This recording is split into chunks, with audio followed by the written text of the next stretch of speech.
Welcome to PM7 వార్తలు. చిలుకూరు బాలాజీ ఆలయం ప్రధాన అర్చకులు రంగరాజన్ పైన దాడి జరిగింది. తన కుమారుడు పైన దుండగుడు దాడి చేసినట్లు రాజన్ పోలీసులకు ఫిర్యాదు చేశారు. ప్రస్తుతం ఆయన టెంపుల్ మూవ్మెంట్ ఫౌండర్ గా ఉన్నారు.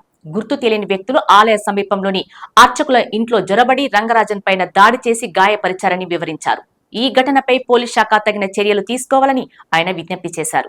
రంగారెడ్డి జిల్లా మొయినాబాద్ మండల పరిధిలోని చిలుకూరు బాలాజీ ఆలయం సమీపంలో రంగరాజన్ నివాసానికి కొందరు వ్యక్తులు వచ్చినట్లు సౌందర్యరాజన్ వివరించారు.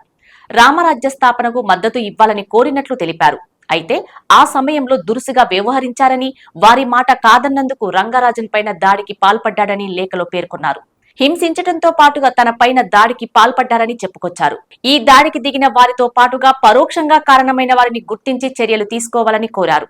సౌందర్యరాజన్ ఇచ్చిన ఫిర్యాదు మేరకు కేసు నమోదు చేసిన పోలీసులు విచారణ చేస్తున్నారు. ఇప్పుడు ఈ ఘటనకు కారణం ఏంటనే అంశంపైన పోలీసులు ఫోకస్ చేశారు. సౌందర్యరాజన్ హిందూ ధార్మిక వ్యవహారాలపైన తరచూ స్పందిస్తూ ఉంటారు. తాజాగా ముత్యాలమ్మ ఆలయం ఘటన సమయంలోనూ సందర్శించారు.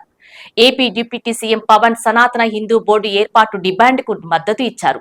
వీసా బాలాజీ టెంపుల్ గా పేరున్న చిలుకూరు ఆలయం ప్రధాన అర్చకుడి పైన దాడి జరగటంతో పోలీసులు నిందితులను పట్టుకునేందుకు విచారణ ప్రారంభించారు.